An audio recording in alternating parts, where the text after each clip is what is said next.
बिस्मिल्लाहिर्रहमानिर्रहीम। Chapter number 15 garden का हम शुरू कर रहे हैं।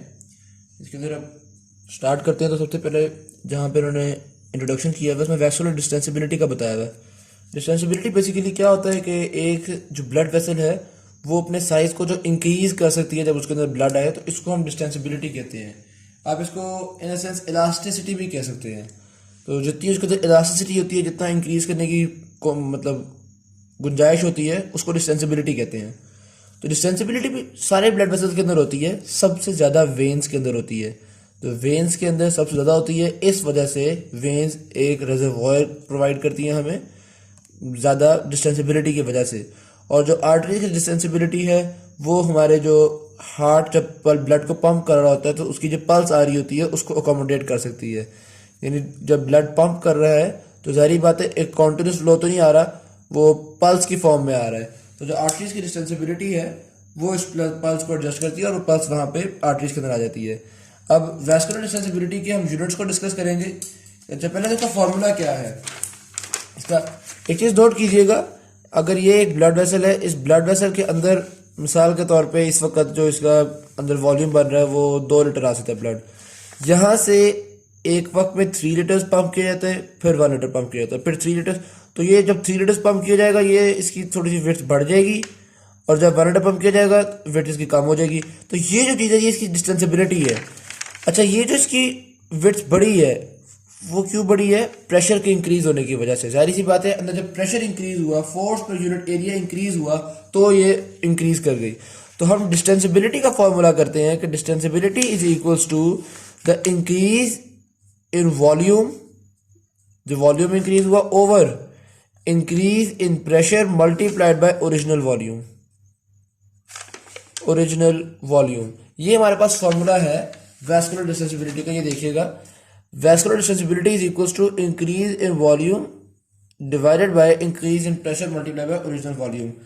तो इसको हम देख, यानी कि रेशो जो वॉल्यूम देखें, ऊपर वॉल्यूम नीचे वॉल्यूम है, तो जो change in ratio of volume है वो हम देखेंगे प्रेशर के साथ कितनी है।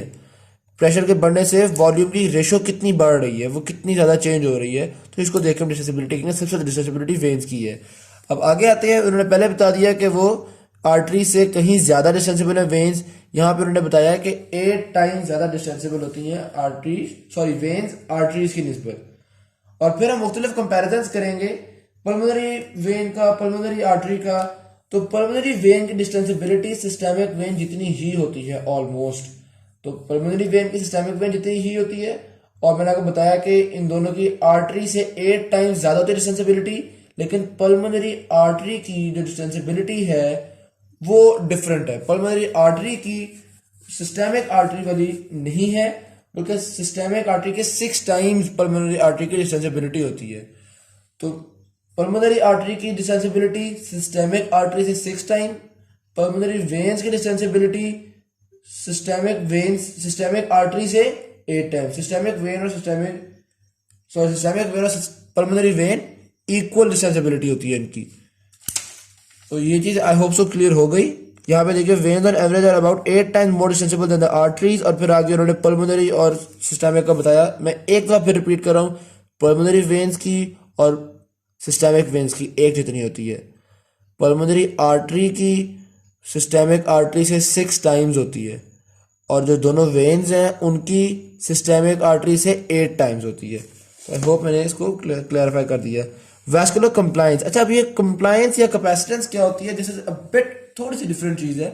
यहाँ पे हमने ये देखा था कि decrease in volume over increase in pressure into original volume था। अगर मैं इस ओरिजिनल वॉल्यूम को निकाल दूं तो ये increase in volume over increase in pressure जो है ये आपके पास कंप्लायंस का फॉर्मूला आ जाएगा।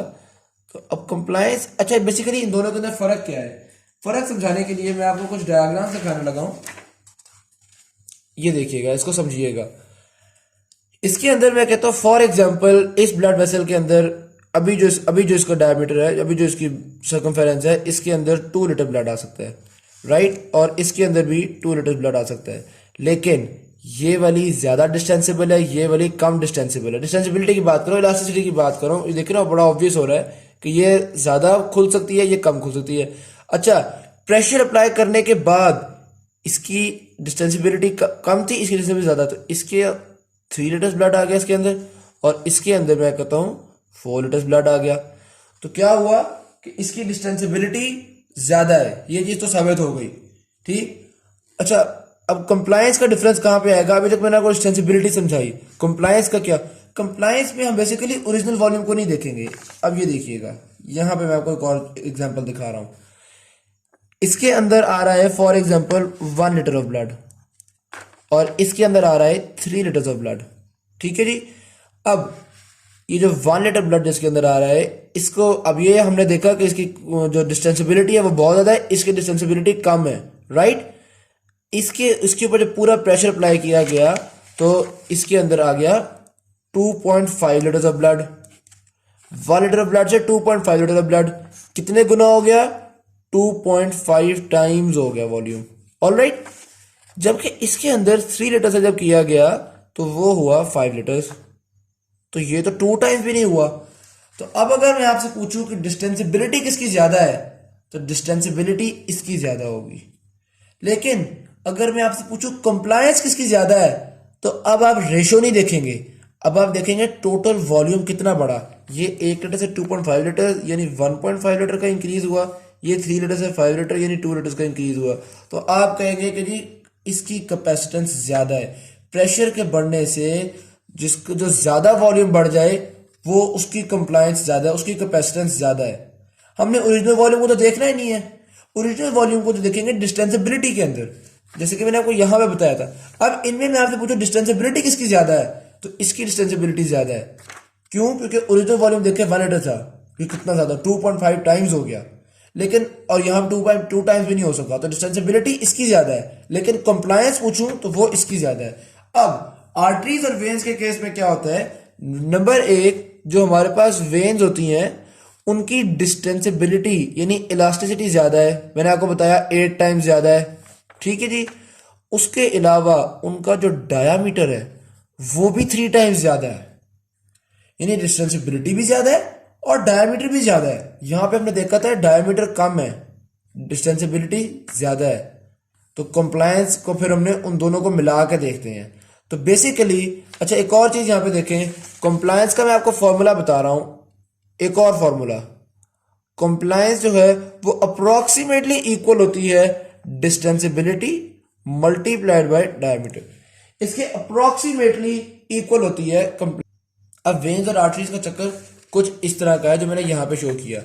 इसकी देखें इलास्टिसिटी ज्यादा है और वॉल्यूम भी ज्यादा है, इसकी इलास्टिसिटी भी कम है और वॉल्यूम भी कम है। तो ये आर्टरी की एग्जांपल है और ये वेन की एग्जांपल है। इसके अंदर अगर 5 लीटर आया है तो यहां पे कितना हो गया? 10 लीटर हो गया, और इसके अंदर अगर 1 लीटर आया तो यहां पे कितना हो गया? 1.5 लीटर। तो इसमें सिर्फ 0.5 लीटर का फर्क पड़ा है, इसमें पूरे 5 लीटर का फर्क पड़ गया। तो ये हमने देखा कि वेन्स की। अब मैंने आपको अब देखिए डिस्टेंसिबिलिटी, तो इसकी ये कितने हो रहा है जी? 2 टाइम्स। 5 लीटर से कितना हो गया? 10 लीटर, 2 टाइम्स। और ये 1 से 1.5 का मतलब है 1.5 टाइम्स। तो डिस्टेंसिबिलिटी तो इसकी थोड़ी सी ज्यादा है, लेकिन वॉल्यूम बहुत ज्यादा है। इसी तरह से आर्टरीज की डिस्टेंसिबिलिटी 8 टाइम्स ज्यादा है, लेकिन जब मैं कैपेसिटेंस की बात करूंगा तो वो वेन्स की डिस्टेंसिबिलिटी 8 टाइम्स ज्यादा है, लेकिन कैपेसिटेंस या कंप्लायंस की बात करूंगा तो वेन्स की कंप्लायंस आर्टरी से 24 टाइम्स ज्यादा है, 24 टाइम्स ज्यादा है। उसको हम डिस्कस करेंगे वॉल्यूम प्रेशर कर्व्स को। इसके अंदर वॉल्यूम को हम लेंगे एक्स एक्सिस पे और प्रेशर को हम लेंगे वाई एक्सिस पे। यहाँ पे इस पेज पे हम इन डायग्राम को देखेंगे। ये है वेन्स के लिए और ये है आर्टरीज के लिए। बेसिकली हुआ क्या है, वॉल्यूम को इंक्रीज किया जा रहा है और उसपे प्रेशर को देख रहे हैं कि प्रेशर कितना बढ़ रहा है। तो वॉल्यूम को बहुत ज्यादा इंक्रीज करने से प्रेशर में बहुत थोड़ी चेंज आ रही है वेन्स के केस में। क्यों? क्योंकि ये इनकी इलास्टिसिटी ज्यादा है, वो वेन्स आराम से इलास्टिसिटी हो जाती है तो प्रेशर कम बढ़ता है। जबकि आर्टरीज की इलास्टिसिटी कम है, हम थोड़ा सा वॉल्यूम बढ़ाते हैं तो प्रेशर बहुत ज्यादा बढ़ जाता है, क्योंकि इलास्टिसिटी का मसला। अब इमेजिन कीजिए, मैं ये सिर्फ इलास्टिसिटी और ये प्रेशर के कॉम्बिनेशन को बताने के लिए समझाने के लिए बता रहा हूं। एक आप बॉल लेते हैं जिसका साइज नहीं बढ़ सकता, उसके अंदर पानी फिल्ड है और आप एक प्रेशर वाला पानी नोजल लगा रहे हैं और मजीद पानी भर रहे हैं तो उसके अंदर कितना प्रेशर बिल्डअप हो जाएगा।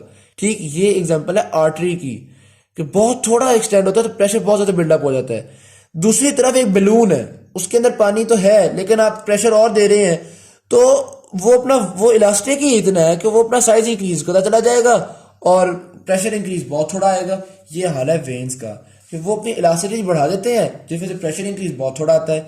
अब आगे हम देखते हैं सिंपैथेटिक स्टिमुलेशन का और सिंपैथेटिक इनहिबिशन का क्या फर्क होता है इनकी इलास्टिसिटी पे। अब सिंपैथेटिक स्टिमुलेशन से जो वेसल्स हैं वो नैरो हो जाती हैं। सिंपैथेटिक स्टिमुलेशन से वेसल्स नैरो हो जाती हैं। अब नैरो होने से क्या होता है, ब्लड प्रेशर इंक्रीज कर जाता है। क्यों क्या होता है, जाहिर सी बात है, मैंने आपको बताया जिस तरह कि जब बलून इलास्टिक हो और उसको अपना डायमीटर बढ़ाता जाए तो प्रेशर कम बढ़ता है, और अगर डायमीटर को कंस्ट्रिक्ट कर दे तो जाहिर बात है अंदर प्रेशर बिल्ड हो जाएगा, ब्लड प्रेशर बढ़ जाएगा। उसके अलावा एक और चीज जो होती है, जब वेन्स जो कि रेजर्वॉयर है ब्लड की वो अपने डायमीटर को कंस्ट्रिक्ट करती हैं तो ज्यादा ब्लड हार्ट के अंदर चला जाता है। ज्यादा ब्लड हार्ट के अंदर जाता है तो हार्ट ज्यादा ब्लड पंप करता है। तो ये भी वैस्कुलर सिंपैथेटिक स्टिमुलेशन का एक फंक्शन है कि जाहिर सी बात है तो उसने ज्यादा ब्लड को पंप करवाना है। फिर सिंपैथेटिक इनहिबिशन के बारे में बताया हुआ है, वो जाहिर बात है इसका वाइस वर्सा है। जब सिंपैथेटिक इनहिबिशन होगी तो डायलेशन हो जाएगी, डायलेशन के नतीजे में ब्लड प्रेशर कम हो जाएगा। अच्छा, सिंपैथेटिक स्टिमुलेशन है वो हेमरेज के केस में भी हेल्प करती है।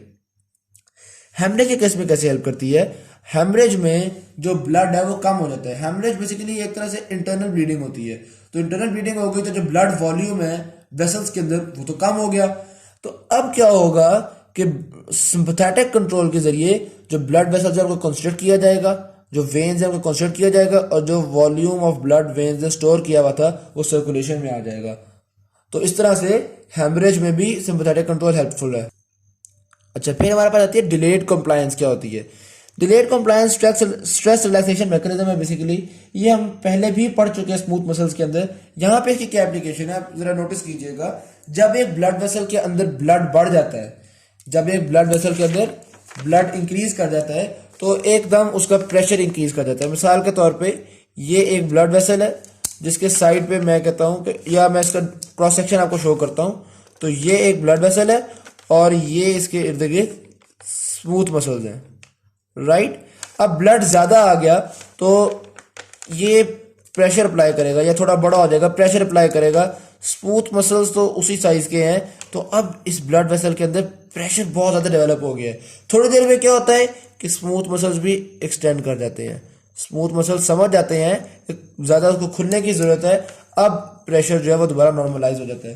तो बेसिकली होता क्या है इसके अंदर डिलेड कंप्लायंस में कि जैसे ही ब्लड प्रेशर आया, वॉल्यूम इंक्रीज हुआ, साथ ही देखिएगा प्रेशर जो है वो इमीडिएटली इंक्रीज हो गया।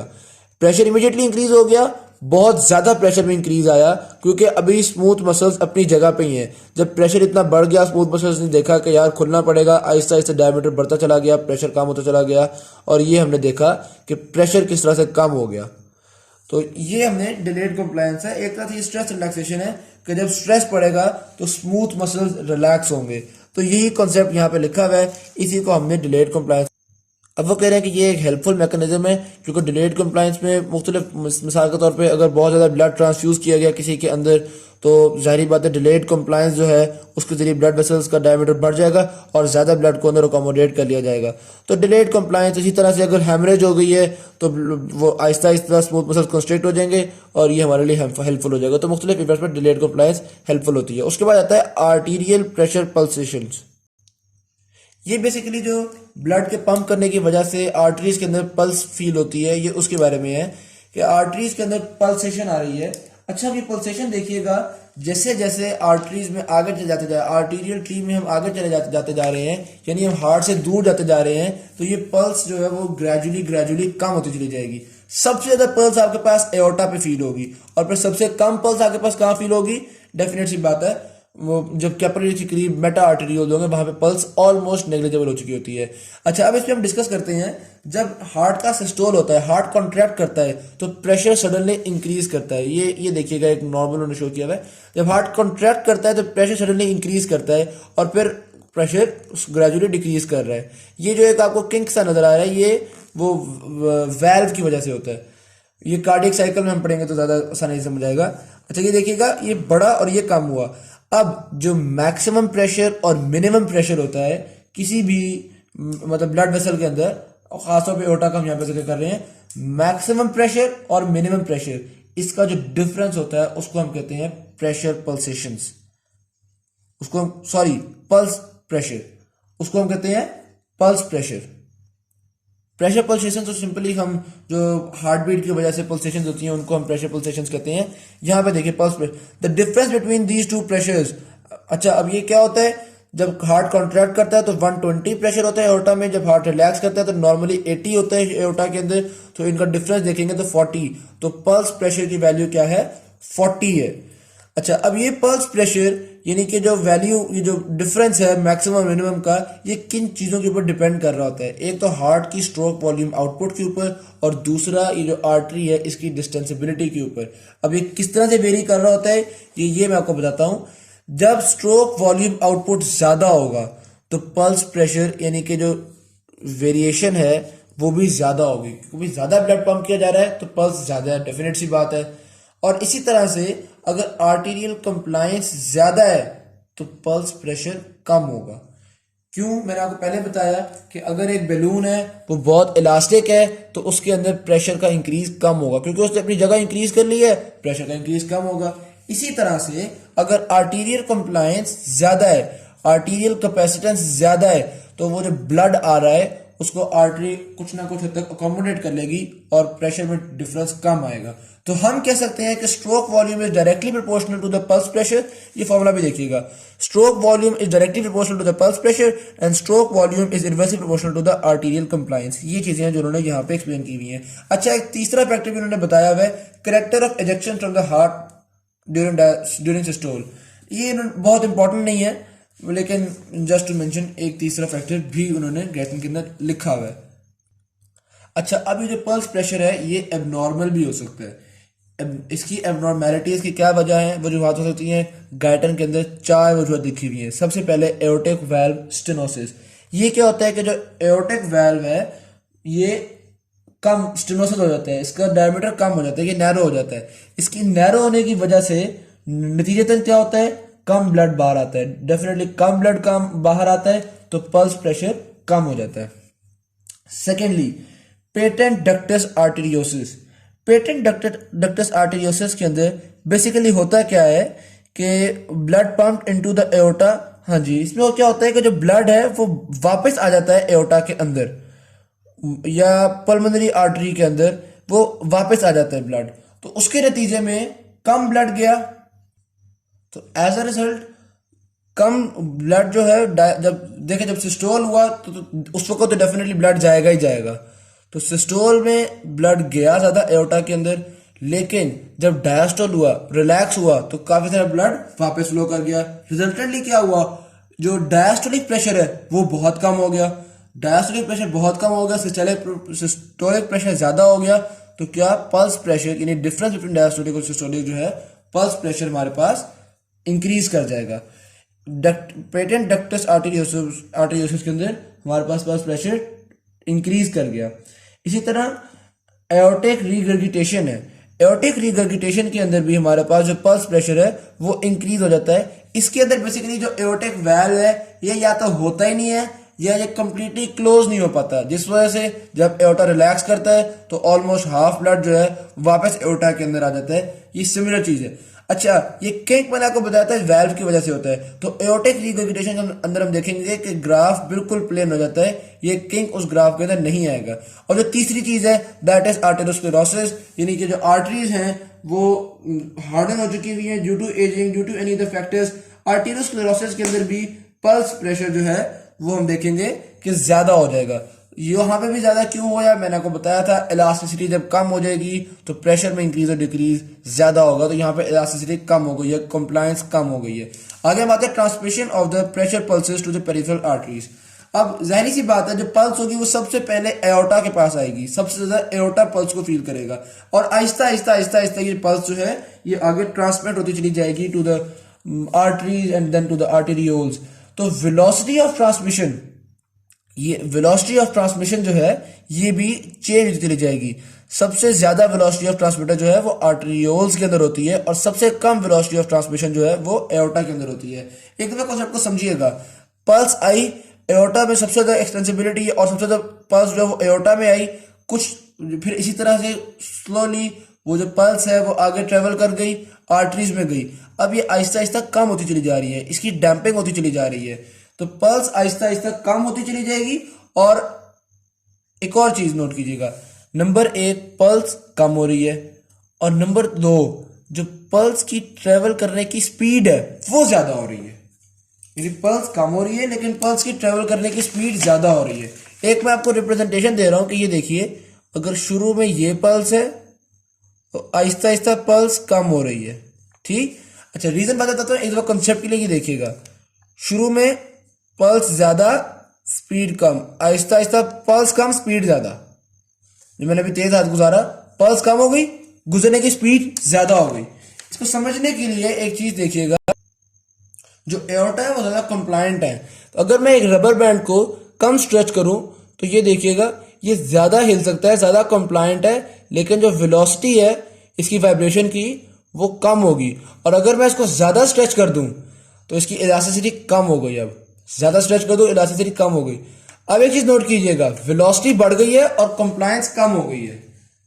वेलोसिटी बढ़ गई है और कंप्लायंस कम हो गई है। ये मामला है जो आगे चलते चलते ये आर्टेरियोल की तरफ चलते चलते होता है। आर्टेरियोल की तरफ चलते चलते जो कंप्लायंस है वो कम हो जाती है, जिसमें से पल्स जो है वो कम हो जाती है, लेकिन जो ट्रेवल करने की स्पीड है वो जो velocity of transfer of pulse है वो हमारे पास इंक्रीज कर देती है। तो velocity of transmission of pulse जो है that is inversely proportional to the compliance of vascular segment. Vascular segment की जो कंप्लायंस है उससे इनवर्सली प्रोपोर्शनल है। तो कंप्लायंस सबसे ज्यादा कहां पे है? एओर्टा में, इसलिए एओर्टा के अंदर वेलोसिटी कम है। अच्छा, ये जो पल्स प्रेशर है ये कम हो रहा है, इसको हम डैम्पिंग कहते हैं। आगे आगे उन्होंने इसी को डिस्कस किया हुआ है कि ये डैम्प हो रहा है, यानी कि डैम्प होने का मतलब है कि ग्रेजुअली कम होता चला जा रहा है। अच्छा, ये डैम्पिंग इसकी क्यों हो रही है? उसकी वजह यही कंप्लायंस और रेजिस्टेंस है। फैक्टर्स हम डिस्कस करेंगे। तो जो डैम्पिंग है वो रेजिस्टेंस के भी डायरेक्टली प्रोपोर्शनल है, और जो डैम्पिंग है वो कंप्लायंस की भी डायरेक्टली प्रोपोर्शनल है। जाहिर बात है, जो रेजिस्टेंस है उसकी वजह से भी डैम्पिंग हो रही है, जो कंप्लायंस है उसकी वजह से भी डैम्पिंग। कंप्लायंस पल्सेशन हो रही है, वो खुद ही एडजस्ट कर रहे हैं, आगे कम जाने दे रहे हैं पल्स को, तो डैम्पिंग हो रही है। तो हम कह सकते हैं कि डिग्री ऑफ डैम्पिंग, उन्होंने कहा कि it is directly proportional to the product of resistance times compliance, यानी रेजिस्टेंस मल्टीप्लाइड बाय कंप्लायंस के डायरेक्टली प्रोपोर्शनल है, यानी रेजिस्टेंस के डायरेक्टली प्रोपोर्शनल है और कंप्लायंस के डायरेक्टली प्रोपोर्शनल है। क्लिनिकली हम किस तरह से प्रेशर को मेजर करते हैं? इसका एक तरीका तो ये है कि हम वो जो नीडल है या जो रिकॉर्डर है, सेंसर, उस सेंसर को हम आर्टरी के अंदर, वेसल के अंदर, या जहां पे हमने मेजर करना होता है हार्ट एओर्टा के अंदर प्लेस कर देते हैं, और बाहर हमारे पास मैनोमीटर लगा हुआ होता है, हम मेजर कर पाते हैं। तो दूसरा तरीका है वो ऑस्कुलेटरी मेथड है। ऑस्कुलेटरी मेथड वही जो कि हम यूज करते हैं आमतौर पे। ये साथ इसकी डायग्राम बनी हुई है। इसके मैकेनिज्म को मैं डिस्कस करने लगा। बेसिकली होता क्या है कि हम जो बाहर से ये जो कफ होता है, इस कफ के अंदर हम प्रेशर को इंक्रीज करते चले जाते हैं। स्टेथोस्कोप हमने एंटी क्यूबिटल आर्टरी के ऊपर प्लेस किया हुआ होता है।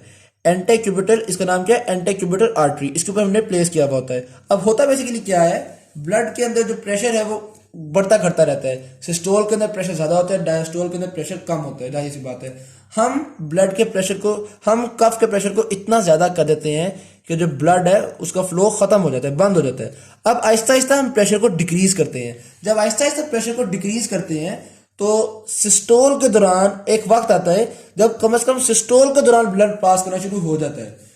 कम से कम जब हार्ट पंप करता है उस वक्त ब्लड गुजरना शुरू हो जाता है। पहले तो हार्ट जिस वक्त पंप कर रहा था, जिस वक्त रिलैक्स कर रहा था, कॉन्ट्रैक्शन रिलैक्सेशन दोनों के वक्त ब्लड नहीं फ्लो कर पा रहा था। आहिस्ता आहिस्ता कम करते करते करते एक प्रेशर ऐसा आता है जिसपे कम से कम जब हार्ट कॉन्ट्रैक्ट करता है उस वक्त ब्लड गुजरना शुरू हो जाता है। तो उस वक्त यहाँ पे साउंड आना शुरू हो जाती है, टैपिंग साउंड आना शुरू हो जाती है। ये जो साउंड हम स्टेथोस्कोप पे देखेंगे उन सारी साउंड्स को हम कोरोटकोव साउंड्स कहेंगे। यहाँ पे उन्होंने इसको लिख दिया, ये साइंटिस्ट के नेम पे इन साउंड्स का नाम है। अच्छा जी, अब साउंड आना शुरू हो गई, हमने ब्लड को मजीद कम करना शुरू कर दिया, हमें अभी भी साउंड्स आ रही हैं। आहिस्ता आहिस्ता ज्यादा ब्लड गुजरना शुरू हो गया। ये देखिए, पहले बिल्कुल सिस्टोलिक गुजरना शुरू हुए, सिस्टोलिक प्रेशर, फिर आहिस्ता आहिस्ता ये नीचे वाला प्रेशर ये भी गुजरना शुरू हो गया, आना शुरू हो गया। हमें साउंड अभी भी आ रही है। हाँ, साउंड थोड़ी चेंज होती जा रही है उसकी नेचर।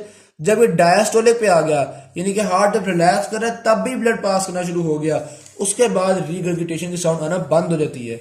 कोई भी साउंड आना हमें खत्म, सॉरी रीगर्गिटेशन मैंने गलत कहा, कोई भी साउंड जो है वो आना खत्म हो जाती है। जब साउंड आना बंद होती है तो हम कहते हैं ये डायस्टोलिक प्रेशर था। फिर वो इस मेथड के बारे में ये कहते हैं कि ये जो ऑस्कुलेटरी मेथड है ये स्लाइटली ओवर एस्टिमेट करता है ब्लड के जो प्रेशर है उसको स्लाइटली ओवर एस्टिमेट करता है। अच्छा, नॉर्मल आर्टीरियल प्रेशर क्या होता है? वो हुई 80 और 120, लेकिन ये एज के साथ साथ ग्रेजुअली इंक्रीज करता चला जाता है। वैसे ही हमने डिस्कस किया कि एथेरोस्क्लेरोसिस हो जाता है, तो जिस वजह से ये प्रेशर है ये इंक्रीज कर जाता है, तो एज के साथ साथ इंक्रीज करता है, खासतौर पर 60 ईयर्स के बाद तो सिस्टोलिक प्रेशर में स्लाइट इंक्रीज आ ही जाता है। ये चीज यहाँ पर डिस्कस की हुई है इन्होंने। मेन आर्टीरियल प्रेशर क्या होता है? अब ये देखिएगा, ये एक सिस्टोलिक प्रेशर है और ये एक डायस्टोलिक प्रेशर है। अच्छा एक तो तरीका ये है कि मैं सिस्टोलिक और डायस्टोलिक के एंड सेंटर में एवरेज ले लूं, उसको हम कहेंगे मीन। लेकिन हम यहाँ पे ऐसे मीन नहीं लेते। हम क्या करते हैं, एक मिली सेकेंड पे ब्लड प्रेशर के जो चेंजेस है ना उनका मीन लेते हैं। एक मिली सेकेंड पे जो ब्लड प्रेशर की चेंजेस हैं हम उनका मीन ले रहे हैं। अब मैं आपको एक एग्जांपल दे रहा हूं, ये देखिएगा, अगर मैं एक इस तरह का ग्राफ बनाऊं, ये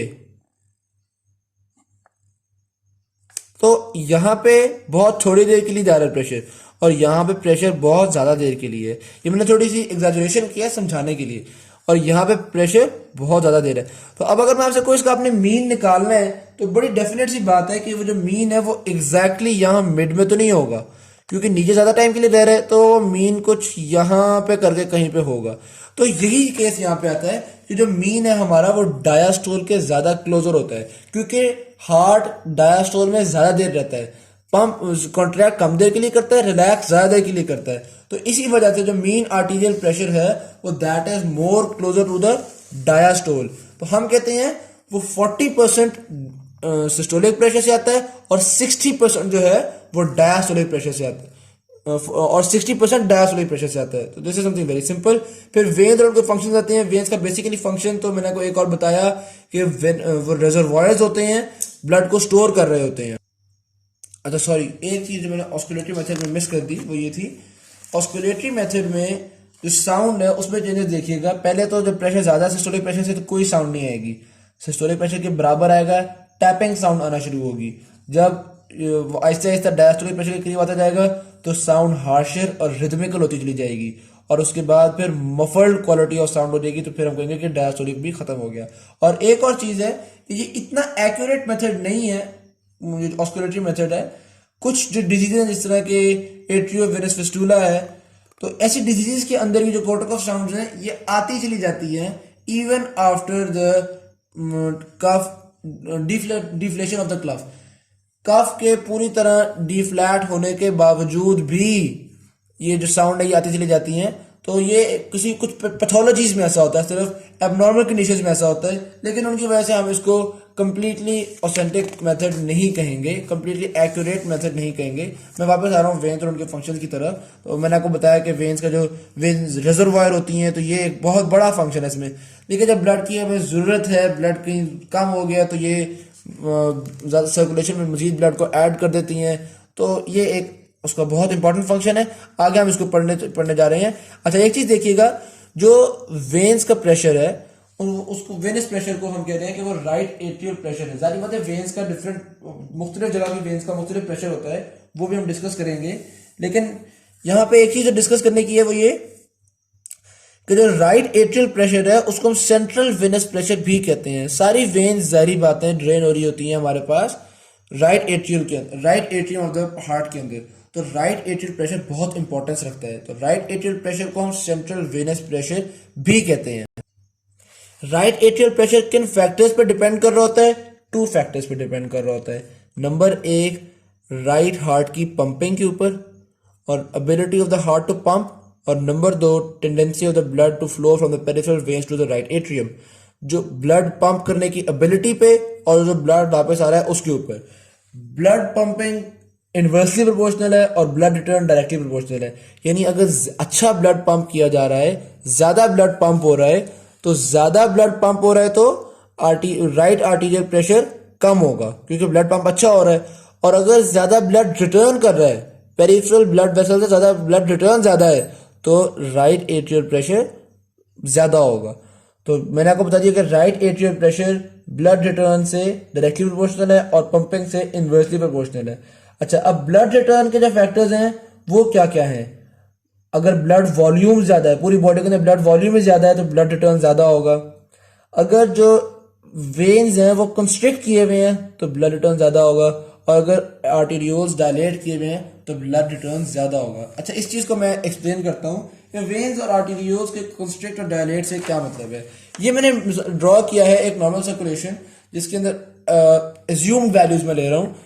10 लीटर्स ऑफ ब्लड आर्टरीज के अंदर पंप किया कैपिलरीज से होता हुआ, 2 लीटर्स जो है वो स्टोर हो गया वेन्स में, और फिर 8 लीटर्स जो है वापस चला गया हार्ट में।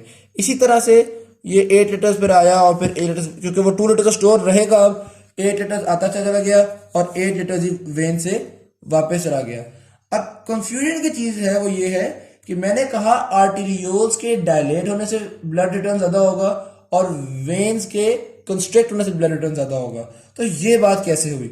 अच्छा, अब मैं इसको एक्सप्लेन कर रहा हूँ मुख्तलिफ डायग्राम से। ये देखिएगा, जब आर्टेरियोल्स डायलेट होते हैं तो हार्ट ज्यादा ब्लड पंप करता है, क्योंकि आर्टेरियोल्स डायलेट हो गए, ज्यादा ब्लड के आने की जरूरत है, तो ये सिम्पैथेटिक स्टिमुलेशन में होता है, हार्ट ज्यादा ब्लड को पंप करता है। मिसाल के तौर पे यहाँ पे देखिएगा कि 12 लीटर्स ब्लड मैंने शो किया कि आना शुरू हो गया, तो वही 2 स्टोर हुआ और 10 लीटर्स ब्लड गया, तो विनस रिटर्न आर्टरीज के एक्सपैंड करने से ज्यादा हो गया। ये चीज आपने ऑब्जर्व की। अच्छा, अगर मैं कहता हूं कि आर्टरीज जो हैं वो नॉर्मली हैं, 10 लीटर ब्लड ही आ रहा है, लेकिन वेन्स एक्सपैंड कर गई हैं, तो वेन्स के एक्सपैंड करने से क्या होगा? ज्यादा ब्लड स्टोर हो जाएगा। तो 10 लीटर्स आया था, उसमें से पहले 2 लीटर स्टोर हो रहा था, 8 लीटर जा रहा था, अब 4 लीटर स्टोर हो जाएगा और 6 लीटर्स जाएगा। तो देखिए, आर्टरीज के एक्सपैंड करने से ब्लड रिटर्न ज्यादा हो गया, 8 से 10 हो गया, लेकिन वेन्स के एक्सपैंड करने से ब्लड रिटर्न जो है कम हो गया। तो अब इसको समझिएगा, यहां पे मैं आपको दिखा रहा हूं, इसके अंदर जो आर्टरी है वो कंस्ट्रिक्ट हुई हुई है और जो वेन है वो एक्सपैंड हुई हुई है। तो आर्टरी के अंदर 10 की बजाय 8 लीटर्स आ रहा है और यहां 4 लीटर्स इसके अंदर रह रहा है, स्टोर हो रहा है, तो रिटर्न तो बहुत कम हो गया। बेसिकली सिंपैथेटिक स्टिमुलेशन में होता क्या है, जब हमें ब्लड प्रेशर को बढ़ाना होता है, वेनस रिटर्न बढ़ती है। इसमें क्या होता है? आर्टेरियोल्स डायलेट होते हैं, ब्लड वेसल्स कंस्ट्रिक्ट हो जाती हैं, तो जो स्टोर्ड ब्लड है वो चला जाता है, तो ज्यादा चला गया, और सेकेंडली जब आर्टेरियोल्स एक्सपैंड कर गए तो ज्यादा ब्लड आता है, तो 12 लीटर आया, 1 लीटर चला गया, 11 लीटर जो है वो वापस गया हार्ट के अंदर। तो ये बेसिकली हो रहा होता है सिंपैथेटिक स्टिमुलेशन के अंदर। तो हम अब इस तरह से कहेंगे कि आर्टेरियोल्स के डायलेट करने से और वेन्स के कंस्ट्रिक्ट करने से ब्लड रिटर्न ज्यादा हो जाता है। 2 फैक्टर मैंने बताए थे, ब्लड रिटर्न से ये राइट आर्टेरियल प्रेशर डिपेंड करता है और पंपिंग कैपेबिलिटी पे राइट एट्रियल प्रेशर डिपेंड करता है। ब्लड रिटर्न को फर्दर 3 फैक्टर्स डिपेंड मतलब वेरी कर रहे हैं, एक ब्लड का वॉल्यूम, दूसरा वेन्स का जो डायमीटर है, और तीसरा आर्टरीज का जो डायमीटर है। ये चीज यहाँ पे एक्सप्लेन की हुई है। हम आगे चलते हैं। नॉर्मल राइट एट्रियल प्रेशर क्या होता है? 0 मिलीमीटर मर्करी होता है। अच्छा, ये कुछ कंडीशंस में इंक्रीज करके 20 to 30 मिलीमीटर ऑफ मर्करी भी हो जाता है। ऐसा कब होता है? 2 बातें, जब ज्यादा ब्लड आएगा या जब पंपिंग वीक हो जाएगी। जो 2 फैक्टर हमने पढ़े हैं वही फैक्टर्स हैं। ज्यादा ब्लड कब आएगा? अगर एक बंदे के अंदर मैसिव ब्लड की ट्रांसफ्यूजन की गई है तो ज्यादा ब्लड आएगा, और अगर उसकी कोई हार्ट फेलियर है तो कम पंपिंग होगी। इन दोनों कंडीशन में राइट एट्रियल प्रेशर बढ़ जाएगा। अच्छा, कुछ कंडीशन में राइट एट्रियल प्रेशर कम भी हो जाता है, as less as -3 to -5 millimetre of mercury. अब ऐसा कब होगा? अपोजिट, जब कम ब्लड आएगा या हार्ट पंप ज्यादा करेगा। तो ज्यादा विग्रस पंपिंग होगी तो प्रेशर, राइट एट्रियल प्रेशर का कम हो जाएगा, या हेमोरेज की कंडीशन में या किसी कंडीशन में ब्लड वॉल्यूम कम हो गया तो हार्ट के पास कम ब्लड आएगा, इस कंडीशन में भी राइट एट्रियल प्रेशर जो है वो कम होगा। अब वेनस रेजिस्टेंस और पेरिफेरल वेनस प्रेशर को डिस्कस करते हैं। पेरिफेरल वेनस प्रेशर के अंदर यही चीज डिस्कस कर रही है कि जो राइट एट्रियल प्रेशर है उसके अंदर तो जीरो नॉर्मल है। पेरिफेरल वेन्स के अंदर प्रेशर ज्यादा होता है, जिस वजह से जो ब्लड है वो वेन से फिर एट्रिया के अंदर ट्रेवल करता है। जारी वजह प्रेशर जो है वो ज्यादा, ब्लड जो है वो ज्यादा प्रेशर से कम प्रेशर की साइड में फ्लो करेगा। तो पेरिफेरल वेन्स में प्रेशर ज्यादा होता है। अच्छा, अब वो ज्यादा किस तरह से होता है? फॉर एग्जाम्पल जो आर्म की वेन्स हैं वो कंप्रेस हो जाती हैं, उनकी जो फर्स्ट ड्रिप के ऊपर एग्लूटेशन होती हैं उनकी वजह से कंप्रेस हो जाती हैं, तो उनका प्रेशर ज्यादा हो जाता है, 6 मिलीमीटर मर्करी तक हो जाता है। इसी तरह जो नेक की वेन्स हैं उनके ऊपर एक एटमॉस्फेरिक प्रेशर आ रहा होता है, वैसे वो भी जीरो के ऊपर ही होती हैं, वो बाद में हम ग्रेविटी के फैक्टर को डिस्कस करेंगे। इसी तरह से जो आपकी वेन्स लेग की साइड पे जा रही होती हैं उसके ऊपर एब्डोमेन के अंदर जो ऑर्गन्स है उनका प्रेशर होता है, उसकी वजह से उनकी कंप्रेशन की वजह से प्रेशर उनका भी बढ़ जाता है। तो पेरिफेरल वेन्स का प्रेशर ज्यादा होता है, जिस वजह से जो ब्लड है वो फ्लो करके हमारे पास राइट एट्रियम में चला जाता है। If the right atrium pressure increases from normal, अगर राइट एट्रियम का प्रेशर नॉर्मल से बढ़ जाए तो क्या होगा? तो प्रेशर जो ब्लड है वो पेरिफेरल वेन्स के अंदर रहना शुरू हो जाएगा। तो ये चीज हमारे लिए एक प्रॉब्लम है। अच्छा, पहले यहाँ पे मैं वैसे बता रहा हूँ, पेरिफेरल वेन्स के अंदर 4 to 6 मिलीमीटर मर्करी कम से कम ज्यादा होता है प्रेशर। अब वो कह रहे हैं कि अगर ब्लड ज्यादा हो गया है, सॉरी प्रेशर ज्यादा हो गया राइट एट्रियम के अंदर, तो पेरिफेरल वेन्स के अंदर ही ब्लड रहना शुरू हो जाएगा, वो राइट एट्रियम के अंदर कम आ पाएगा, बाहर वेन्स के अंदर ही एक्यूमुलेट होगा, अंदर कम आ पाएगा। तो फिर वो उसके बाद मजीद बता रहे हैं कि even the collapse points in the veins open up when the right atrial pressure rises above 4 to 6। अब बेसिकली ये बताना क्या चाह रहे हैं, कुछ पॉइंट्स हैं जो कि जिस तरह से नेक की जो वेन्स हैं वो कोलैप्स की हुई होती है नॉर्मल कंडीशंस के अंदर। तो जब राइट एट्रियल प्रेशर बढ़ जाएगा तो इर्द गिर्द की वेन्स में खून जमा होना शुरू हो जाएगा। जब खून जमा होना शुरू हो जाएगा तो जो कोलैप्स हुई वेन्स है उनके अंदर भी ब्लड की फिलिंग हो जाएगी। तो जब हार्ट वीक होगा या हार्ट पंपिंग अच्छी नहीं कर रहा तो राइट एट्रियल प्रेशर ज्यादा हो जाएगा। एज अ रिजल्ट जो हमारे पास पेरिफेरल वेन्स हैं उनके अंदर बढ़ना शुरू हो जाएगा, जो बिल्कुल हार्ट के क्लोज है उनके अंदर प्रेशर बढ़ना शुरू हो जाएगा। और काफी देर बाद जो ज्यादा पेरिफेरल वेन्स हैं यानी हैंड्स की, फुट की, लेग्स की जो वेन्स हैं उनके अंदर भी प्रेशर बढ़ेगा, लेकिन वो काफी देर बाद वो प्रेशर इंक्रीज हमें फील होगा, वो बाद में पता चलेगा। अच्छा, इसी तरह से फिर उन्होंने बताया है कि effect of intra abdominal pressure on the venous pressure. ये बात जहन में रखिएगा कि प्रेशर जो है वो कॉन्टिन्यूसली हार्ट की तरफ जाते हुए डिक्रीज करता है। जिस तरह मैं अगर आपको यहाँ पे दिखाऊं तो लेग्स में 90 मिलीमीटर मर्करी है, ऊपर आते जाए तो 40 मिलीमीटर मर्करी, फिर ऊपर आते जाए तो 22 मिलीमीटर मर्करी, और आहिस्ता आहिस्ता आते आते 0 मिलीमीटर मर्करी, क्योंकि ब्लड ने फ्लो हाई प्रेशर से लो प्रेशर की तरफ करना है। तो अब वो यहाँ पे ये कॉन्सेप्ट बेसिकली डिस्कस कर रहे हैं कि अगर आपका जो एब्डोमेन के अंदर वेन्स है उनका प्रेशर किसी वजह से इंक्रीज कर जाता है तो लेग्स के अंदर प्रेशर कम से कम उस जितना होना चाहिए या उससे ज्यादा होना चाहिए, ताकि जो ब्लड है वो ऊपर की तरफ जाता जाए। प्रेगनेंसी के अंदर या मुख्तलिफ कंडीशंस के अंदर, जिस तरह लार्ज ट्यूमर्स के अंदर, एब्डोमिनल ओबेसिटी के अंदर, मुख्तलिफ कंडीशंस के अंदर जो एब्डोमिनल वेन्स हैं उनका प्रेशर ज्यादा हो जाता है। ऐसी सूरत हाल में लेग्स की जो वेन्स है उनका प्रेशर एब्डोमिनल वेन्स से भी ज्यादा होना चाहिए है, वरना ब्लड का फ्लो मुश्किल हो जाएगा, नीचे से ब्लड ऊपर नहीं जा सकेगा। यही चीज उन्होंने यहाँ पे डिस्कस की हुई है। अच्छा, अब यहाँ पे ब्लड का प्रेशर ज्यादा किस तरह से होता है इसके लिए हम आगे पढ़ेंगे। Effect of gravitational pressure on the venous pressure. अब बेसिकली ग्रेविटेशनल प्रेशर को हाइड्रोस्टैटिक प्रेशर भी कहा हुआ है। ये होता क्या है, एक जो वेट की वजह से प्रेशर होता है। फॉर एग्जाम्पल ये अगर एक ट्यूब मैं आपको बना के दिखाऊं, ये एक ट्यूब है, ये फिल्ड है फ्लूइड के साथ, किसी भी फ्लूइड के साथ ये ट्यूब जो है वो फिल्ड है। तो जो ये वाली जगह पे फ्लूइड होगा, इस जगह पे इस सारे फ्लूइड का वेट अप्लाई हो रहा होगा, तो यहाँ पे प्रेशर जो है वो बिल्डअप हो जाएगा। तो इस जगह पे इसी वजह से जो फुट है उनके अंदर प्रेशर ज्यादा होता है, तो इस जगह पे प्रेशर जो है वो बिल्डअप हो जाएगा। यहाँ पे देखिएगा जो प्रेशर फुट के अंदर है वो क्यों बिल्डअप हुआ है, क्योंकि सारी बॉडी का यहाँ का सारा ब्लड है उसका वेट इसके ऊपर आ रहा है। इसका प्रेशर, यहाँ पे प्रेशर सबसे ज्यादा है, इधर 40 मिलीमीटर मर्करी है, क्योंकि इस सारे ब्लड का वेट इसके ऊपर आ रहा है, और इस सारे ब्लड का वेट यहां तक आ रहा है, तो ये 90 मिलीमीटर मर्करी हो गया। तो यूं हम देखेंगे कि जो वेट है ये जो नीचे जाते जाएंगे तो वो वेट बढ़ता चला जाएगा, जिस वजह से जो प्रेशर है वो बढ़ता चला जाएगा, क्योंकि जितना नीचे जाएंगे उतने ज्यादा ब्लड का वेट आना शुरू हो गया है। हाइड्रोस्टैटिक प्रेशर उतना ज़्यादा बढ़ रहा है, ग्रेविटेशनल प्रेशर उतना ज़्यादा बढ़ रहा है। In adult who standing absolutely still the pressure in the veins of the feet is about 90 millimetre mercury. अच्छा, एक और चीज़ नोट कीजिएगा, ये जो प्रेशर ग्रेविटेशनल प्रेशर है ये दूसरे प्रेशर में ऐड होता है। मैंने आपको बताया था जो आर्म्स की तरफ जा रही होती हैं वेन्स, वो फर्स्ट रिब के ऊपर जो एग्लूटेशन होती हैं उनकी इर्द गिर्द उनकी वजह से कंप्रेशन है, तो 6 मिलीमीटर मर्क्यूरी जो है वो यहाँ पे एक प्रेशर डेवलप हो जाता है। अब 6 मिलीमीटर मर्क्यूरी तो इनिशियली प्रेशर डेवलप हो गया, बाकी ग्रेविटेशन की वजह से भी कुछ ना कुछ प्रेशर डेवलप होगा।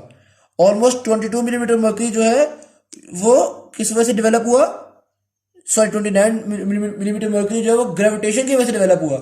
मैं हैंड्स की वेन्स को डिस्कस कर रहा हूँ। जो हैंड्स की वेन्स हैं वो इनिशियली 6 मिलीमीटर मर्क्यूरी, तो प्रेशर यहीं पे आ गया था ना, वो रिब्स की वजह, रिब के जो एग्लूटेशन की कंप्रेशन की वजह से। इतने तो प्रेशर से शुरू से समझो, वो पानी का जो प्रेशर है वो पाइप से निकल इतना रहा है, मजीद आते आते हाइड्रोस्टैटिक प्रेशर की वजह से 29 बढ़ गया। हम इन दोनों को ऐड करेंगे और हम कहेंगे जो हैंड्स में जो वेन्स का प्रेशर है वो दैट इज 35 मिलीमीटर मर्क्यूरी। वो क्या है, 29 मिलीमीटर मर्क्यूरी ग्रेविटेशनल प्रेशर को हमने 6 मिलीमीटर मर्क्यूरी में ऐड किया है। 6 मिलीमीटर मर्क्यूरी कंप्रेशन की वजह से था, तो ऐड करके हम इसको कैलकुलेट करेंगे। इसी तरह से अगर यहाँ पे ग्रेविटेशनल प्रेशर है और एब्डोमेन में प्रेशर बढ़ जाता है, तो एब्डोमिनल प्रेशर को और इस प्रेशर को हम ऐड करेंगे। यानी कोई प्रेगनेंसी या कोई कंडीशन ऐसी हो गई है कि जो वेन्स हैं वो ज़्यादा कंप्रेस हो रही है, तो वो जो कंप्रेशन की वजह से प्रेशर बन रहा है उस इनिशियल प्रेशर को इस हाइड्रोस्टैटिक प्रेशर में ऐड करेंगे और फिर हम बताएंगे कि फीट के अंदर वेन्स का प्रेशर कितना है। अच्छा, फीट का मैंने आपको बता दिया, हैंड्स का मैंने आपको बता दिया। अब जो स्कल की वेन्स हैं वो ज़रा थोड़ा सा मुश्किल कॉन्सेप्ट है, समझने की कोशिश कीजिएगा। जो नेक की वेन्स हैं उनका जो प्रेशर है वो ज़ीरो होता है, तो कोलैप्स कर जाती हैं। यहाँ पे देखें ना, वेट तो बहुत थोड़ा है और एटमॉस्फेरिक प्रेशर ही, जो एटमॉस्फेरिक प्रेशर है वही प्रेशर इसके अंदर होता है, तो वो कोलैप्स कर जाती हैं। अच्छा, ये ऊपर की वेन्स को भी ज़ीरो पे रखती हैं। अब ये किस तरह से रेगुलेट किया जा रहा है इसको ज़रा समझने की कोशिश कीजिएगा। यहाँ पे मैं आपको समझा रहा हूँ, बल्कि डायग्राम मैंने बनाई हुई है पहले। जी, यहाँ पे देखिएगा, ये एक नॉर्मल कंडीशन है, यहाँ से ब्लड फ्लो कर रहा है और ये ऑलमोस्ट कोलैप्स की हुई है। अब हुआ क्या, यहाँ पे प्रेशर राइज कर गया। ये मैंने बताया यहाँ भी जीरो है, यहाँ भी जीरो है मिसाल के तौर पे। अब यहाँ पे प्रेशर राइज कर गया, क्या हुआ, प्रेशर मिसाल के तौर पे 4 तक चला गया। अब इसके रिजल्ट में क्या होगा, जो आपके पास ये मैंने ड्रॉ की हुई है नेक वेन, ये नेक वेन, ये नेक वेन, ऑलराइट। अब जो ये नेक वेन है ये इंक्रीज कर देगी डायमीटर में, जो एक्स्ट्रा ब्लड था जिसकी वजह से ये प्रेशर ऊपर गया है वो ब्लड फ्लो कर जाएगा, दोबारा ये जीरो पे आ जाएगा। समझ आई बात की, क्योंकि ये 4 किस वजह से हुआ है, एक्स्ट्रा ब्लड की हो जाने की वजह से हुआ ना। भाई ब्लड ज्यादा हो गया तो प्रेशर बढ़ गया, ये खुल जाएगी, ब्लड को गुजरने देगी, ये वापस जीरो पे, ये भी जीरो पे, रेगुलेट कर दिया। अच्छा, सेकेंडली अगर प्रेशर नेगेटिव में चला गया, यहाँ पे जीरो था, यहाँ पे जीरो था ना, अब यहाँ पे मिसाल के तौर पे -4 हो गया है ब्लड की कमी की वजह से, यहाँ पे जीरो ही है। ये अब क्या होगा, जब -4 होगा ना तो एटमॉस्फेरिक प्रेशर से ये बिल्कुल ही कंप्रेस, बिल्कुल ही रास्ता बंद हो जाएगा। जब कंप्लीटली कंप्रेस हो गई, यानी कि इधर से आने वाले ब्लड को मजीद रेजिस्टेंस मिलेगी, तो यहाँ पे ब्लड थोड़ा सा एक्यूमुलेट होना शुरू हो जाएगा, जमा होना शुरू हो जाएगा। जब ब्लड जमा होना शुरू होगा तो करते करते करते -4 से बढ़ जाएगा, प्रेशर बढ़ जाएगा, ये जीरो पे चला जाएगा। जब यहाँ पे भी प्रेशर जीरो हो जाएगा तो ये ब्लड को गुजरने देगा, जाहिर सी बात है, फिर प्रेशर बराबर हो गया तो ब्लड को गुजरने देगा। जब इसमें प्रेशर कम होगा, जब प्रेशर यहाँ पे कम हो गया तो इसने बिल्कुल रेजिस्टेंस को मजीद इंक्रीज कर दिया, क्योंकि यहाँ पे तो एटमॉस्फेरिक प्रेशर अप्लाई हो रहा है ना, नेक पे तो एटमॉस्फेरिक प्रेशर अप्लाई हो रहा है जीरो का, तो वो तो जीरो का प्रेशर है ही है। अगर ऊपर प्रेशर -4 है तो ये तो जीरो है जनाब, इसे तो गुजरने नहीं देना। और अगर ऊपर प्रेशर बढ़ गया है तो वो जाहिर बात है को खोल लेगा, ब्लड को फ्लो कराएगा, ये भी जीरो पे आ जाएगा। तो ये एटमॉस्फेरिक प्रेशर की वजह से ये भी जीरो पे, नेक की वेव जो है वो जीरो पे इस तरह से रेगुलेट रहती है। तो यहाँ पे लिखा हुआ है कि any tendency for the pressure to rise above this level opens the veins and allows the pressure to fall back to zero because of the flow of the blood. और कन्वर्सली दूसरी कंडीशन में क्या होता है कि any tendency for the neck vein pressure to fall below zero collapses the vein still more which further increases the resistance and again returns the pressure back to zero। Blood जब होना शुरू हो गया ना तो वो बैक टू जीरो हो गया। और जो ब्रेन के अंदर वेन्स होती हैं वो नॉन कोलैप्सिबल होती हैं, वो कोलैप्स नहीं हो सकती, वो चैम्बर के बीच में होती हैं, तो वो उनकी कुछ स्ट्रक्चर इस तरह से होता है कि वो कोलैप्स नहीं हो सकती, ऑल दो उनके अंदर नेगेटिव प्रेशर होता है। तो नेगेटिव प्रेशर होता है, इसका मतलब ये है कि अगर सर्जरी करते हुए कभी हम सेगेटल साइनसेस को ओपन कर लें तो जो एयर है वो फौरन उसके अंदर रश कर जाएगी। अंदर प्रेशर कम है, बाहर प्रेशर ज़्यादा है, तो एयर उसके अंदर रश कर जाएगी और वो डेथ भी कॉज कर सकता है। जब एयर अंदर चली जाएगी तो डेथ भी कॉज हो सकती है। फिर आता है effect of gravitational factor on arteries and other pressures. अब जो आर्टरीज का प्रेशर है उसके ऊपर भी ग्रेविटी का अपना ही एक इफेक्ट डेफिनेटली होगा। अगर ये एक इंसान, अगर मैं एक बॉडी ड्रॉ कर रहा हूं यूं, तो इसके अंदर जो आर्टरीज का इफेक्ट है, जो ग्रेविटी का इफेक्ट आर्टरीज के ऊपर है, वो भी इसी तरह का होगा। मिसाल के तौर पे मैं आपको कह रहा हूं कि वो जो पंपिंग की वजह से प्रेशर है वो that is equal to 100 millimetre mercury. तो 100 मिलीमीटर मर्करी जो है वो यहाँ पे हार्ट के करीब एओर्टा में होगी। करते करते जो आर्टरी फीट तक आ रही है उसको 100 मिलीमीटर मर्करी तो इनिशियल प्रेशर मिल रहा है और 90 मिलीमीटर मर्करी हाइड्रो ग्रेविटी की वजह से तो मिल रहा है। तो यहाँ पे हो सकता है प्रेशर 190 मिलीमीटर मर्करी हो जाए, क्योंकि इनिशियल प्रेशर तो हार्ट से उसको मिल रहा है। इनिशियल प्रेशर में जो हाइड्रोस्टैटिक प्रेशर है वो ऐड ऑन हो जाएगा। तो ये जो आर्टीरियल प्रेशर है ये भी पूरी बॉडी में वेरी कर रहा होता है due to the hydrostatic pressure. यहाँ पे इस चीज को एक्सप्लेन किया हुआ है। अच्छा, उसके बाद यहाँ पे आते हैं वेनस पंप्स। ये एक बड़ा मजेदार कॉन्सेप्ट है। इसमें उन्होंने क्या बताया हुआ है कि जब आपकी मिसाल के तौर पे लेग्स हैं, लेग्स के अंदर बेसिकली क्या होता है। अच्छा, ये हर एक को पता है कि वेन्स के अंदर वैल्व मौजूद होते हैं। वेन्स के अंदर यूं, अगर एक वेन है इसके अंदर यूं वैल्व मौजूद होते हैं। ये ऐसा इस तरह से वैल्व है कि अगर नीचे से ब्लड जाएगा तो ये वैल्व जो है वो कुछ यूं करके खुल जाएंगे इस तरह से। ये देखिए, ये वैल्व खुल जाएंगे अगर ब्लड जाएगा, और अगर ऊपर से ब्लड आएगा तो वैल्व दोबारा इस तरह से बंद हो जाएंगे कि उसकी फॉर्मेशन कुछ इस तरह की होती है। तो अब बेसिकली होता क्या है, आपकी जो वेन्स हैं लेग्स के अंदर, जब इंसान मूवमेंट करता है तो जाहिर बात है मसल्स की कंट्रैक्शन और रिलैक्सेशन होती है। ये मसल्स जो है वो उन वेन्स को कंप्रेस करते हैं। जब कंप्रेस करते हैं तो जाहिर सी बात है एक टेम्परेरी सी कंट्रैक्शन होती है, उसमें थोड़ी देर के लिए मसल कंट्रैक्ट किया, थोड़ी देर के लिए उन्होंने वेन्स को कंप्रेस किया। वेन्स को कंप्रेस किया तो जो ब्लड है वो ऊपर को चला गया। अब मसल्स जब रिलैक्स कर गए तो वेन्स को तो दोबारा जगह मिल जाएगी, लेकिन होगा क्या, वेन्स को स्पेस मिल गई लेकिन अब ब्लड वापस नहीं आ सकता ड्यू टू द वैल्व्स। यानी ब्लड को हमने एक दफा ऊपर, ये देखिए ना, अगर ये वेन है, मैंने यहां से एक दफा उसको कंप्रेस किया, कंप्रेस करके छोड़ दिया, कंप्रेस किया, ब्लड ऊपर गया, जब छोड़ा तो ब्लड नीचे वापस नहीं आ सकता। तो यूं बॉडी की मोशन की वजह से और वॉकिंग की वजह से जो ब्लड है वो आपकी लेग्स के अंदर एक्यूमुलेट नहीं हो सकता। अब ये जो मैकेनिज्म है इसको हम कहते हैं वेनस पंप या मसल पंप। इसको हम क्या कहते हैं, वेनस पंप या मसल पंप। इसके थ्रू जो हमारी वेन्स हैं लेग्स की, इनका प्रेशर कम रहता है। वैसे तो अगर ये ना हो, अगर एक बंदा सिर्फ खड़ा रहे, स्टिल खड़ा रहे, तो प्रेशर हमने डिस्कस किया कि 90 मिलीमीटर मर्करी हो जाएगा वेन्स का। तो लेग्स के अंदर तो फुट के करीब जाके प्रेशर बहुत ज्यादा हो जाएगा। अगर इतना ज्यादा प्रेशर हो गया तो फिर तो जो ब्लड है वो कैपिलरी से प्लाज्मा बहुत ज्यादा बाहर निकल जाएगा, स्वेलिंग हो जाएगी, एडेमा हो जाएगा। ये भी हम आगे डिस्कस करेंगे। लेकिन होता क्या, नॉर्मली चलते फिरते रहते हैं तो मसल्स कॉन्ट्रैक्ट करते हैं, ब्लड को ऊपर भेजते हैं, ब्लड वापस नहीं आ पाता। करते करते जो प्रेशर है वो हमारे पास कम रहता है इस जगह पे, मतलब लेग्स के अंदर। अब अगर एक बंदा स्टिल खड़ा रहे 15 मिनट के लिए, 30 मिनट के लिए बिल्कुल स्टिल खड़ा रहे, तो ब्लड का वॉल्यूम 10 to 20% कम हो जाता है। क्यों? क्योंकि कैपिलरी से ज्यादा प्लाज्मा बाहर आ गया, इतना ज्यादा बाहर आ गया कि ब्लड का वॉल्यूम कम हो गया। तो ये कंडीशन यहाँ पे सोल्जर्स को हो सकती है जो कि बहुत देर के लिए, जिस तरह रॉयल सोल्जर्स होते हैं ब्रिटिश में, तो वो जो काफी देर के लिए खड़े रहते हैं तो ऐसे इश्यूज उनको आ सकते हैं। अच्छा, अब होता बेसिकली क्या है, जब आपका ब्लड, मैं यहाँ पे आपको एग्जांपल, ये मैं आपको डायग्राम से दिखाना चाहूंगा। ये मिसाल के तौर पे एक वेन है जिसके अंदर ये हमारे पास वैल्व है। अब ब्लड ज्यादा आ गया, तो ब्लड ज्यादा आने की वजह से जो वेन है वो स्ट्रेच होगी। वेन स्ट्रेच होके मिसाल के तौर पे इतनी हो गई, वेल्व का साइज तो उतने को उतना ही रहेगा ना। तो वेल्व तो कंप्लीटली बंद होने के बावजूद कुछ ना कुछ जगह तो रह गई।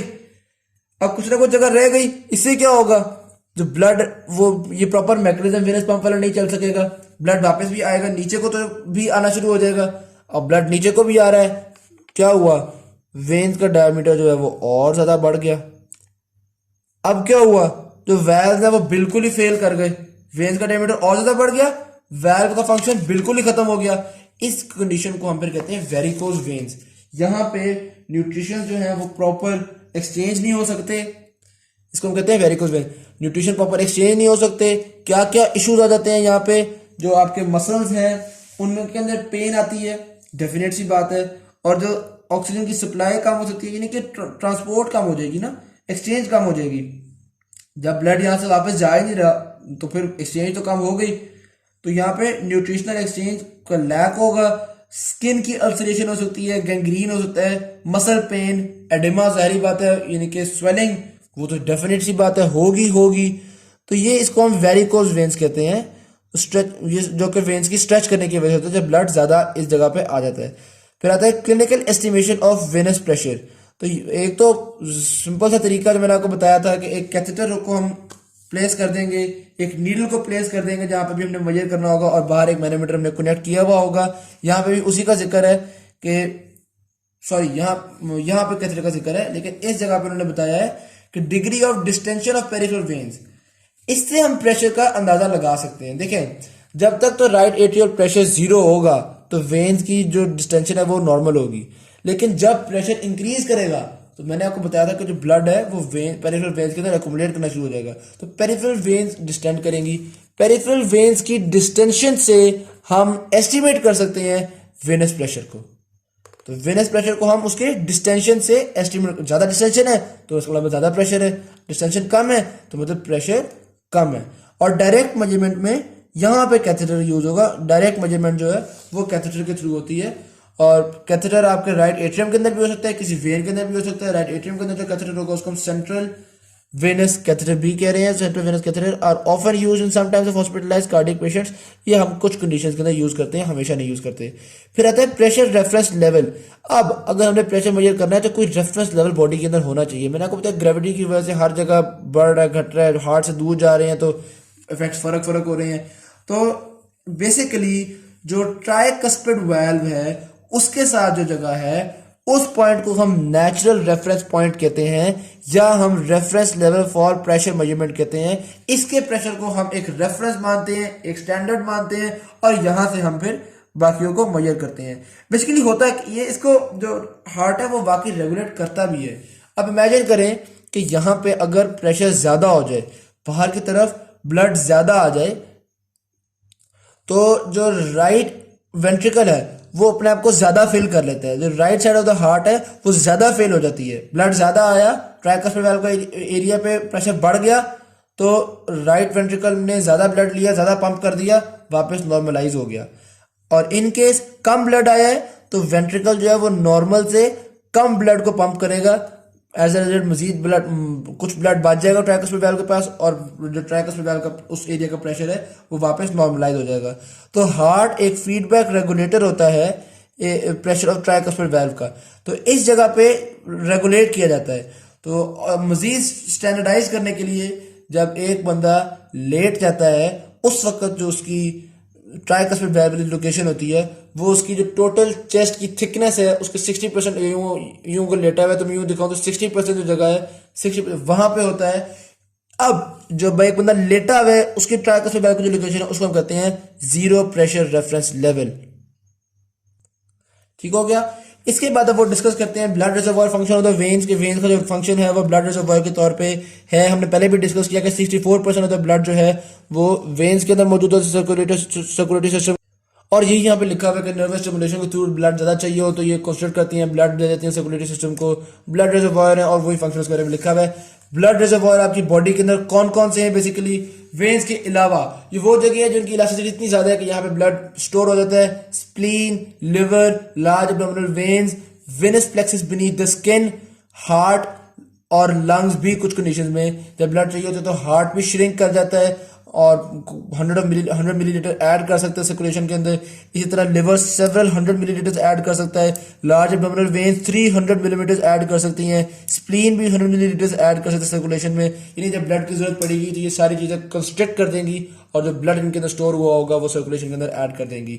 स्प्लीन ब्लड को स्टोर करने के अलावा रेड ब्लड सेल्स को भी स्टोर कर लेती है। स्प्लीन का स्ट्रक्चर इस तरह का होता है कि वो ये देखिएगा, ये एक स्प्लीन के अंदर कैपिलरी बेड थोड़े से फर्क होता है रेड पल्प के अंदर।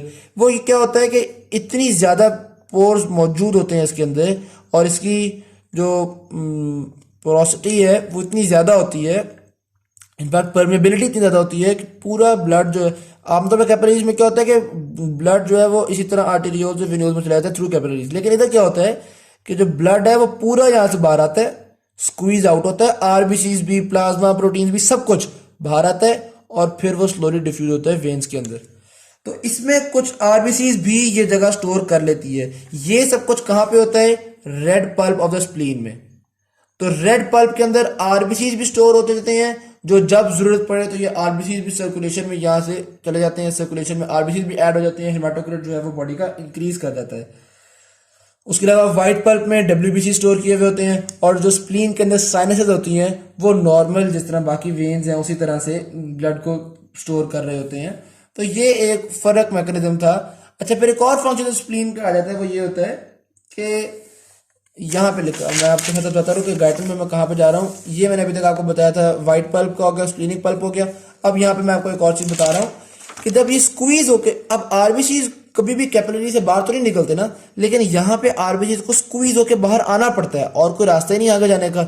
तो इसमें जो तो आरबीसी अच्छे हेल्दी होते हैं वो तो स्क्वीज हो जाते हैं, लेकिन जो ओल्ड वॉर्न आउट आरबीसी होते हैं वो यहाँ से स्क्वीज होते होते बर्स्ट कर जाते हैं, यहाँ से स्क्वीज होते होते उनकी डेथ हो जाती है। तो ये ओल्ड वॉर्न आउट आरबीसी का एक ग्रेवयार्ड भी होता है।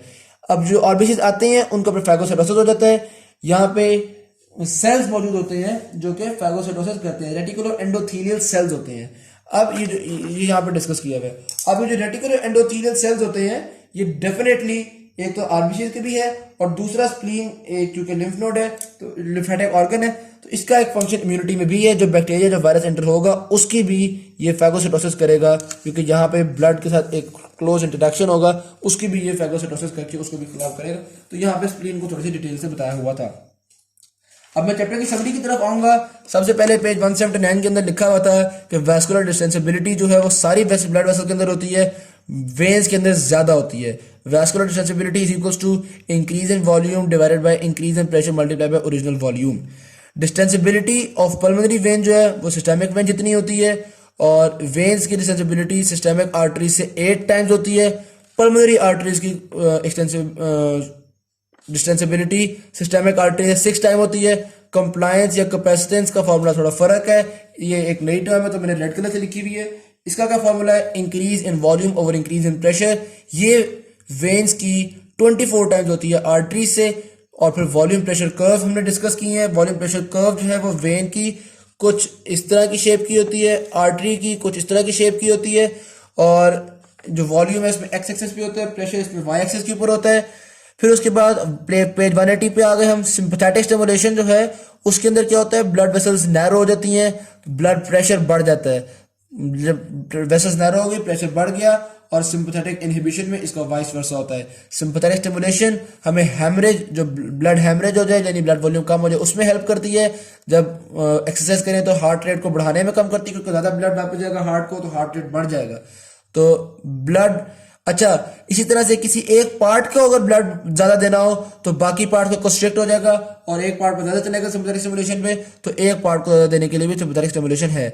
डिलेड कंप्लायंस यानी स्ट्रेस रिलैक्सेशन, यानी अचानक तो प्रेशर बढ़ जाएगा लेकिन फिर आहिस्ता आहिस्ता स्मूथ मसल्स खुलते चले जाएंगे और प्रेशर नॉर्मलाइज हो जाएगा due to the smooth muscle adjustment. फिर प्रेशर पल्सेशंस क्या थी? जो हार्ट की वजह से आर्टरीज के अंदर पल्स आ रही थी उसको प्रेशर पल्सेशंस कहते हैं। सिस्टोलिक पल्स और सिस्टोलिक प्रेशर और डायस्टोलिक प्रेशर का जो डिफरेंस होगा उसको हमने पल्स प्रेशर कहा था। जो फैक्टर्स पल्स प्रेशर को इफेक्ट कर रहे थे वो क्या थे? स्ट्रोक आउटपुट और कंप्लायंस ऑफ द आर्टरी और करेक्टर ऑफ द इजेक्शन जो उन्होंने कहा था इतना इंपॉर्टेंट नहीं है। स्ट्रोक वॉल्यूम ज्यादा होगा, स्ट्रोक वॉल्यूम आउटपुट ज्यादा होगा तो पल्स प्रेशर ज्यादा होगी, कंप्लायंस से इनवर्सली प्रोपोर्शनल है, यानी कंप्लायंस ज्यादा होगी तो ये कम होगा। Pulse pressure is approximately equal two stroke volume output divided by compliance of the arterial tree. फिर एबनॉर्मल प्रेशर चार वजूहात से हो सकता है, एबनॉर्मल प्रेशर पल्स चार वजूहात से हो सकती है, यानी चार वजूहात डिस्कस कीजिएगा गाटर में।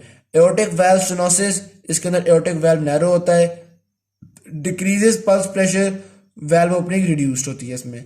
दूसरा patent ductus arteriosus, ductus arteriosus इतना बड़ा होता है कि पल्मोनरी आर्टरी के अंदर ब्लड चला जाता है, और पल्मोनरी आर्टरी के अंदर ब्लड चला जाता है तो डायस्टोलिक प्रेशर बहुत कम हो जाता है। डेफिनेटली ये भी आपके पल्स प्रेशर को ज्यादा ही रखेगा, ऑलमोस्ट हाफ ब्लड जो वो रिटर्न कर जाता है जिस वजह से डायस्टोलिक प्रेशर कम होता है। फिर एओर्टिक रिगर्गिटेशन है, इसके अंदर जो एओर्टिक वाल्व है वही नहीं होता, जिस वजह से एक तो कर्व बिल्कुल स्मूथ हो जाती है और पल्स प्रेशर ज्यादा होता है। क्यों? क्योंकि दोबारा जब हार्ट रिलैक्स करता है तो ब्लड वापस आ जाता है जिस वजह से डायस्टोलिक प्रेशर कम हो जाता है, तो difference between the diastolic and systolic pressure increase कर देता है, जाहिर सी बात है। अच्छा, वो जो किंक सी आ रही होती है उसको हम इंस्यूरा कहते हैं, ग्राफ के अंदर जो आ रही होती है। फिर इसी तरह आर्टेरियोस्क्लेरोसिस से पल्स प्रेशर इंक्रीज कर देता है। फिर velocity of transmission of pulse pressure जो है that is indirectly proportional to the compliance of the vascular segment, इसीलिए वेलोसिटी कम होती है एओर्टा के अंदर और बढ़ती चली जाती है आर्टेरियोल्स की तरफ। डैम्पिंग किस वजह से होती है? कंप्लायंस की वजह से होती है और रेजिस्टेंस की वजह से डैम्पिंग होती है। और मेजर करने के लिए हम नीडल इंसर्शंस करते हैं जो कि क्लिनिकली लेस कॉमन है लेकिन ज्यादा कॉमन ऑस्कुलेटरी मेथड है जो कि मैंने डिटेल से डिस्कस किया। कुछ चंद पॉइंट, स्टेथोस्कोप को हम एंटीक्यूबिटल आर्टरी के ऊपर रखते हैं। कॉर्टिक ऑफ साउंड्स के बारे में बताना चाहिए।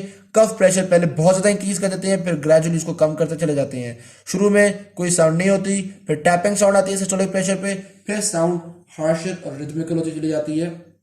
हम मेजर करते हैं, आसान है। एथेरोस्क्लेरोसिस एज के साथ होते चला जाता है जो कि ब्लड प्रेशर को इंक्रीज करता है, ये भी यहाँ पे लिखा हुआ था।